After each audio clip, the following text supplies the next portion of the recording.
City of Houston hereby proclaim May 23rd, 2025 as Community Safety Business Symposium in Houston, Texas. Thank you.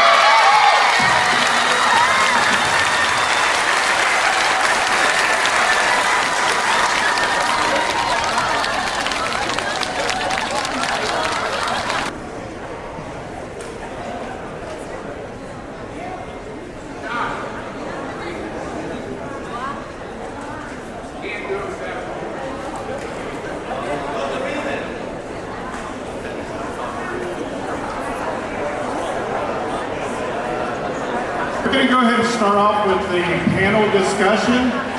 Panel 1 is Building Trust and Safety Together. I'd like to invite Executive Assistant Chief Guzman, Assistant Chief Bashir, Chief Tien, HPD Gang Division Captain Clinton, HPD Westside Captain Trometer.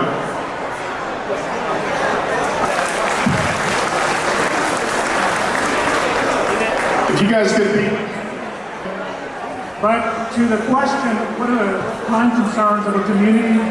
That's very specific depending on the community.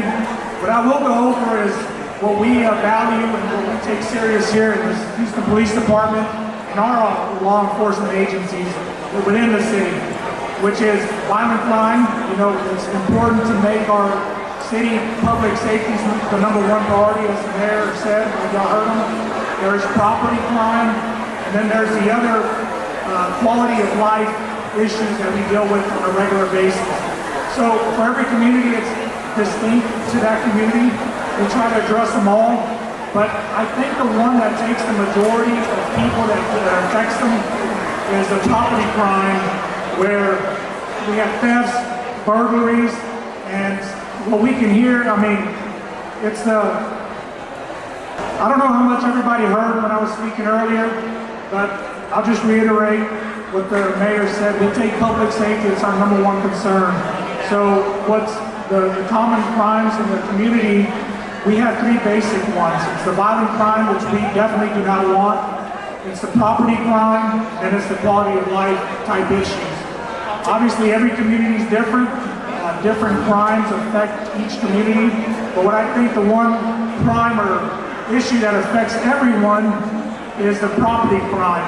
And what we probably see it the most is the thefts, the burglaries, and if y'all are familiar with the terms of juggings and sliders, that's probably one of the biggest concerning crimes that we deal with and everybody faces. If you're not familiar with it, that's when people go to the bank and then they get followed, and either they stop off somewhere and their windows get broken, or they get approached and their money gets taken from them forcefully. Again, we take all crime serious. We try to address it all. #1 being violent crime, that we do not want anybody to be a victim of violent crime. If anybody, like the mayor said, puts a gun in your face, we definitely want to hold those people accountable, capture them, let them go through the legal process. But another thing I want to say about that, what the crime, it's letting the police departments and all the law enforcement people know what is affecting them. So it's communication with our communities. And I can say, you know, for whatever reason, sometimes communities are hesitant to report. I think that's gotten a lot better, at least from the Houston Police Department standpoint. I know it's gotten better because we're starting to reflect what our communities look like. I know our Asian officers have increased tremendously in the ranks that we have. I've seen it firsthand. We need to continue to do that, not only with our Asian communities, but all our communities throughout the city of Houston. We're a very diverse city, but having a reflection of what we look like builds that trust amongst our communities, where people can reach out to us and tell us what's affecting them, so we can respond properly to address it with whatever plans we need to put in place to make sure that doesn't happen. So I believe we're going towards that. We need to continue to make the city safer. We can only do that with the help of the community. Law enforcement cannot do it by themselves. And even though we have a ton of different law enforcement, like Metro, here with us, we still need the help of the community. But For specific crime concerns in the community, we only find out by community, having that relationship with the community and them telling us what's going on and then us addressing it specifically to what's concerning to that community. Thank you, Chief. I think he brought up a very good point. A lot of this, the community has to report the crime in order for the police to assist. If we don't step up and report the crime, there's no focus. And that leads us into this next question that's real important. What recommendations do you have for citizens to overcome cultural and language barriers when reporting crime? And I'm going to let Metro Chief Tien address this question. Well, I didn't realize I'm going to be next. But Mayor, after that speech, I think you kind of pumped everybody up a lot. So I just asked y'all to kind of calm down a little bit, so we can hear this. This is important stuff. I know it's difficult. The boss is up here just routing everybody out. Even after 37 years in the military, I'm still pumped up, right? So I just need to ask if I'm just going to level that off a little bit so we can hear this. This is important. Especially this question to a lot of our community members out here. Mayor made a great point earlier. He named some law enforcement, elected official, DA's office, but the most important thing is, it is you. So this information is get delivered to the right audience, which is everybody here today. So I asked them, so the question is, because of the language and the cultural gaps, how we properly report crime? That is a great question. So I think I am somewhat qualified to say this because as an immigrant and with parents that still barely speak English, and growing up, I can definitely see the gap. But the way we can mitigate this is important, and how we address and how we communicate is important. So with that said, first and foremost, when a crime occurs, make sure everyone understands that we have a language line available to us. We have language capability, the phone call, to even to a large degree, we have live person to make those translations. Make sure you request those service. However, I have been receiving in sometimes those language services are spotty from an ethnic Chinese speaker. There are multiple dialects, and sometimes what you say can be lost in translation.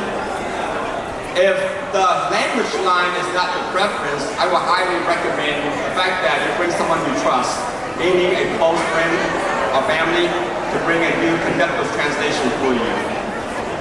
But also, with technology, it is beautiful. You can actually type stuff in and they can translate, and respectively in English and vice versa different languages, right? There are many capabilities out there. Make sure you familiarize yourself with the language apps and use the apps accordingly. But the most important thing, sometimes what we say and what we think and how we express it is different. Just make sure you have the ability to kind of write it down. So when you submit those documents per se, especially if you're a victim of crime, that's going to be critical. This is why this is important, and I want y'all to listen to me on this.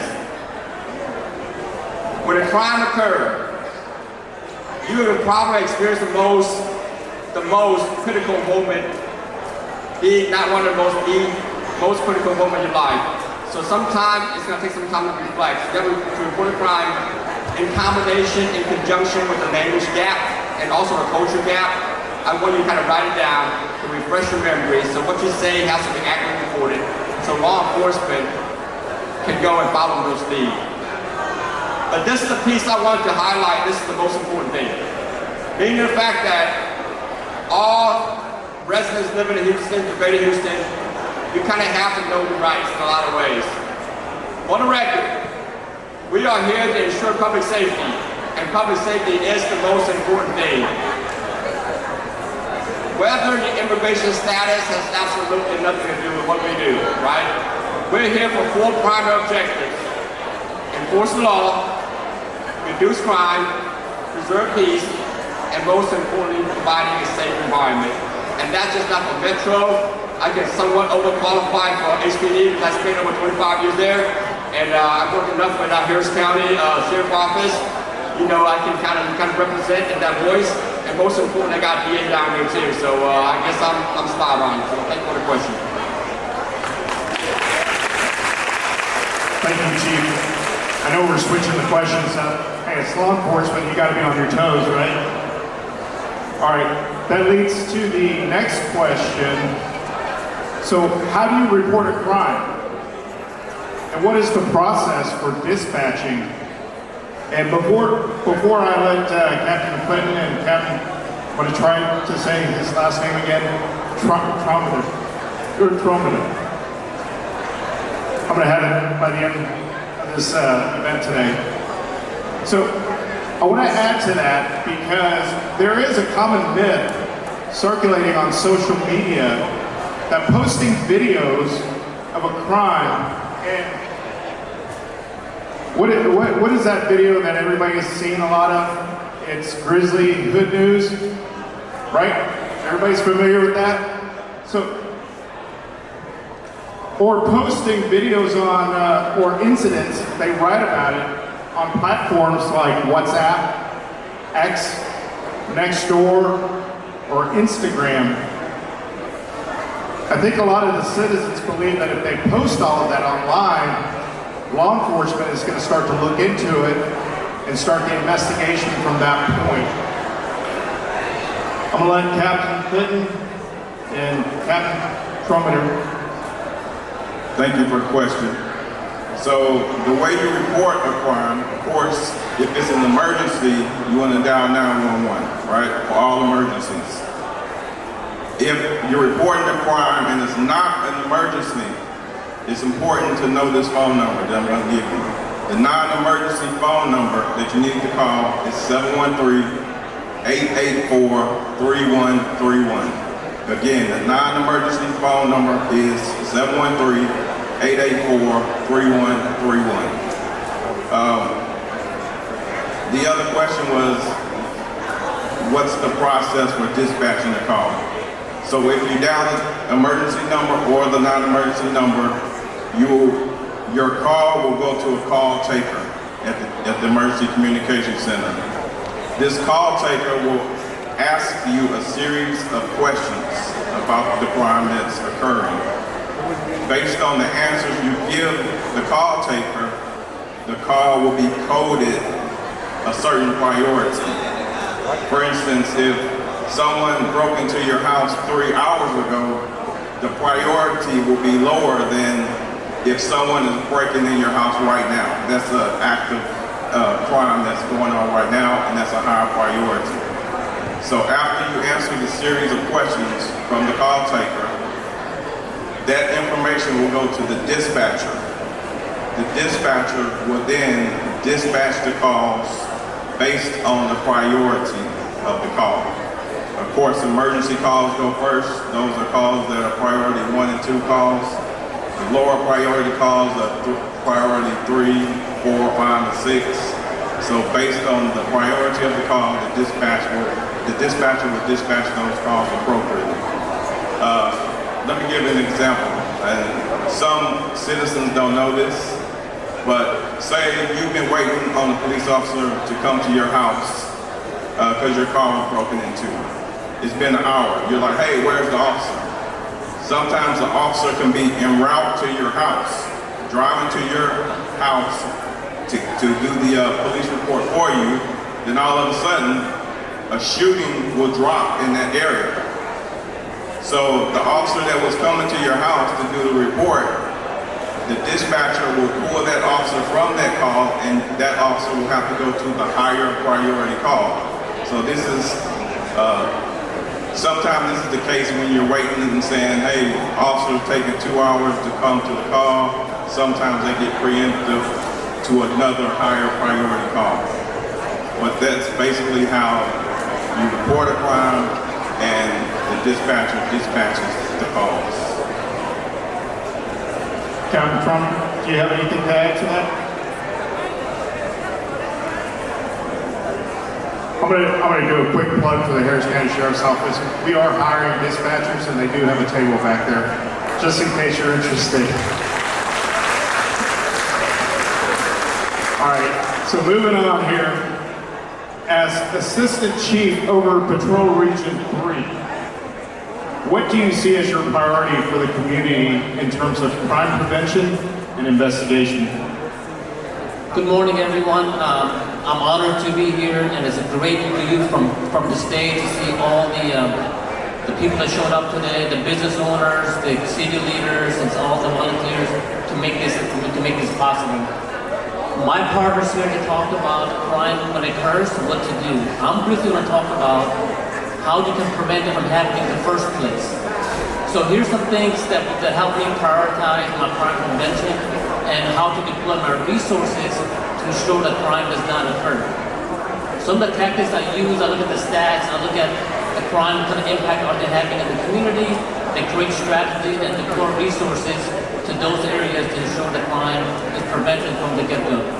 So here's the 5 things that I do in PR3 that I have received positive feedback that it really does work. And this is done collaboratively with our law enforcement partners, with our community members, and also community city leaders as well.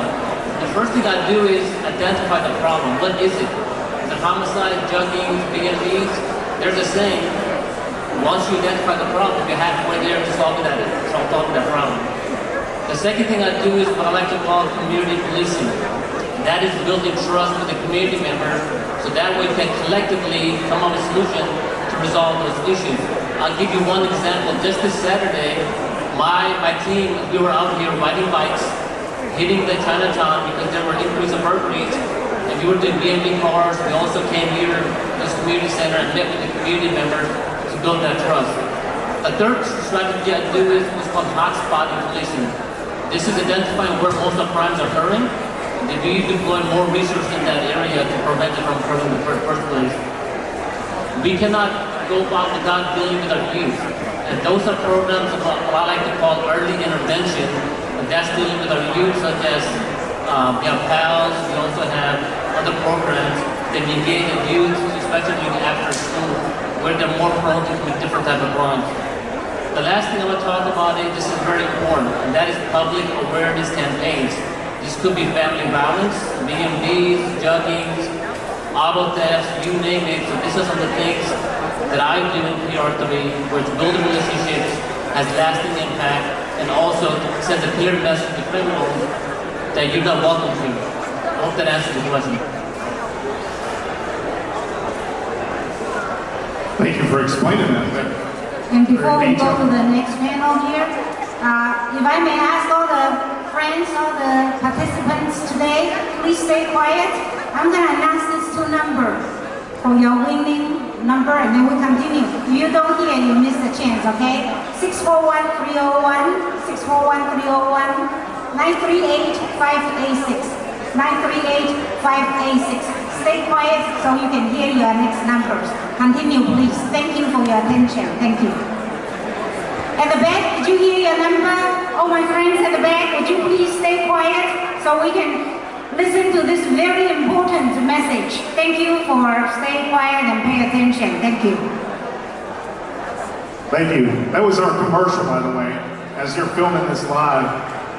Okay, so the last question we have here on the panel is, and it's a loaded question, so how do different response teams, DRT, for example, help in hardening targets for businesses or apartment complex? Well, good morning, everybody. To begin, for a crime to occur, we need 3 elements. You need the suspect, you need the location, and you need the victim. Within the Houston Police Department, we work holistically to address all 3 of those components with the intent of preventing that crime from occurring. Specifically with the DRT, or the differential response teams, they specifically work on the location and the victim awareness. So things that they can do on the location, just depending if it's an apartment complex, business, other residential neighborhoods, we can go out and we can do a site inspection. And those things are going to look at what the lighting is, fencing situations, the type of security cameras you have, and just an overall holistic approach of what you can do to harden that location. Whether it's better type of windows, reinforced doors, there's a lot of things that our officers that can go out, they can do the inspection, they can provide that information to you. And then in addition, on the victim side, it's just awareness. It's allowing the and bring information toward the community members so they know what type of crimes are going on. Here's kind of the patterns that the criminals engage in. And again, just kind of when it comes down to just self-awareness, be aware of your surroundings, what's kind of going on. Don't leave things in your vehicles. These are the steps that you can take to lessen the chance of you becoming a victim. So the overall goal is just to make it more difficult for criminals to commit crimes, and by doing that, it lessens the chance that crime will occur. Thank you, Captain. All right, we're going to get to the fun part now. Everybody that's filled out questionnaires, we've got the questions. They don't know the questions. All right, so this is going to go to I'm going to put you on the spot, sir. The Executive Assistant Chief. One of the citizens wrote, can we get an HPD substation in the heart of Bel Air Boulevard for faster response to incidents?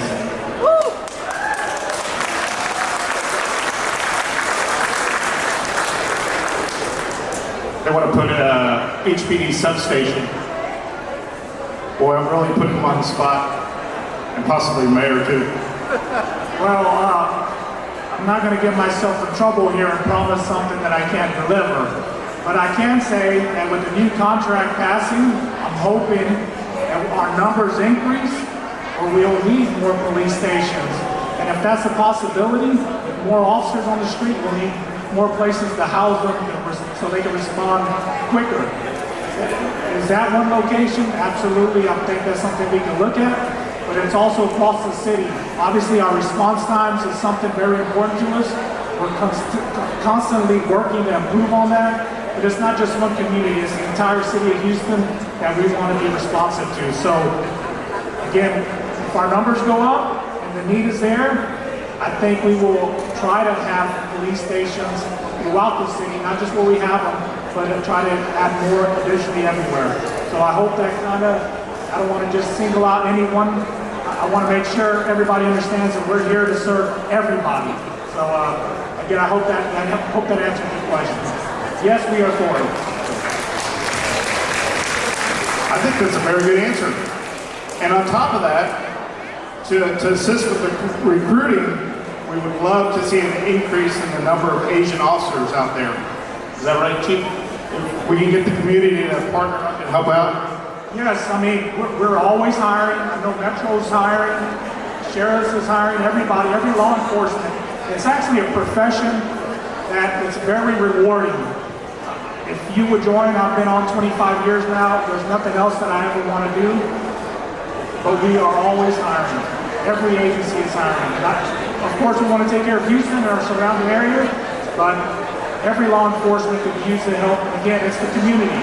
We are part of the community. If you have somebody that wants a good, rewarding career, law enforcement, specifically HPD, we welcome them. All right, thank you. The next question is, what impact is artificial intelligence, AI, what impact does it have in resolving crime? And how can citizens use AI to make our communities safer?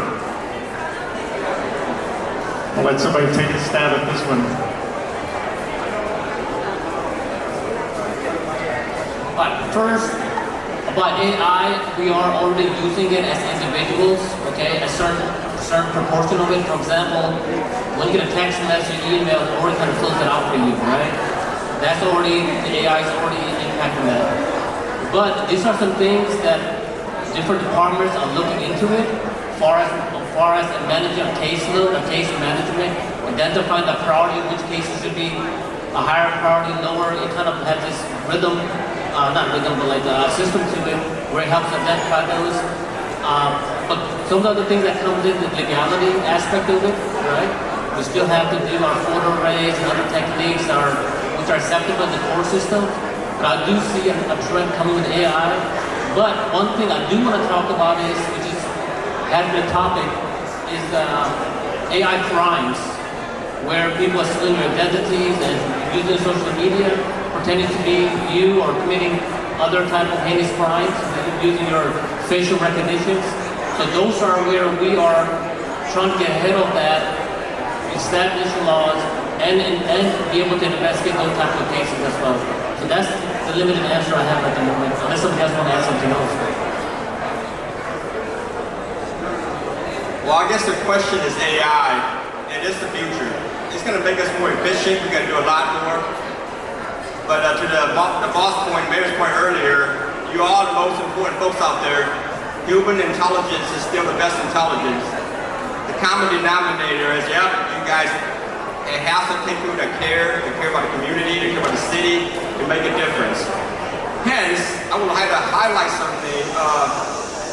We talk about a lot of important stuff back here, so since I am an immigrant, by judging the size of our crowd back there, it's a safe assumption that perhaps maybe there's like a cultural language gap per se. So is there any way we can capture that and basically on video and find a transcription to transcribe to the respective languages, so maybe they can later reference by the respective communities? That would be great. But also, back to AI to answer the question, this is the point, this is important. I think our city is extremely unique in a lot of ways, and our country to a large degree too. And we're special. And I've been to different parts of the world, perhaps different part of the country as well.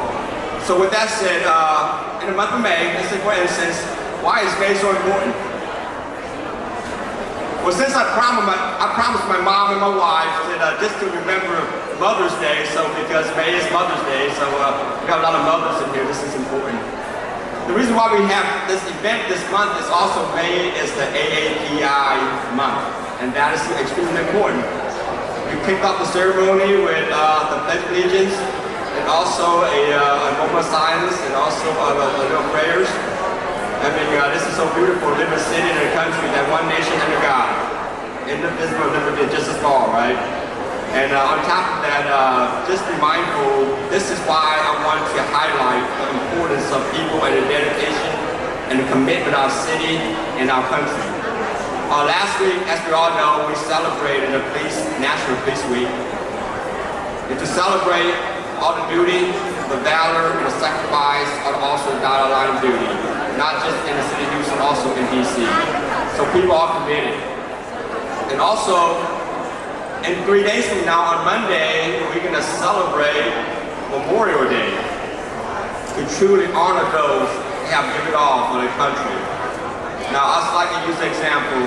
This is how committed our country and our city is in a lot of ways. I'll kind of use the perspective as 9/11 per se. 9/11. What happened in 9/11, perhaps some of y'all may see a lot of videos, you know, with the open source to the media. But I've been to different sessions, been to different training. I have spoken to people with first-hand account of 9/11. When they would describe the story, they know the tower was coming down. They know the tower was coming down. And then, now I would like to say if I had put in that situation, I could do the exact same thing that they did, but I don't know, I hope I can. But the reality is, they did. They stormed the building. Because of that, quite a few hundreds that never will see the family again, the first responder, and thousands will have long-term medical conditions that perhaps they could die prematurely, right? So AI is a thing, a way, a means for us to do things. In order for us to continue to do and keep our city, our nation great, we need a commitment for everybody. And we need a support for law enforcement and military and on, right? So, All right, thank you, Chief. And we are running out of time. We do have 2 more questions. I'm gonna just address it real quick here. I think this is gonna be more of a request. Citizens requesting police patrols between 11 p.m. and 5 a.m. in the southwest area, South Bel Air Boulevard area, for a lot of break-ins. It just to have the presence would help out. All right, Chief Bashir is taking ownership of that one. And just on that, before we move on, I mean, we'll address it. That's why the reporting communication is so important. The sooner we know about it, if we're falling short on something, please let us know so we can properly respond. We need to align all our goals, but we can only do that by communicating. So we'll make sure this gets addressed. The last question we have here we could spend all day on this question here. It says, how can citizens help prevent being a victim? And what proactive steps can the public take to help the police? We could spend a whole day on this, and there are going to be more town halls taking place. We encourage you guys to come out to these town halls and we can have these long discussions. But right now, in the interest of time, I want to thank all the chiefs here. I'm honored to be up here with all the chiefs and captains. Thank you so much for the wonderful information. All the panelists, would you please stay here? We're going to present, three co-chairs are going to present the first Community Leadership in Public Safety Award to the Houston Police Department, Alvaro, Guzman, and also Yasar, Bashir, and also Mario Clinton, Captain, and Captain Timothy Trometer, and Lieutenant Mike Nguyen. Thank you so much. And for those questions which are unanswered, we will post on our website, that's texas-sba.org. Thank you so much.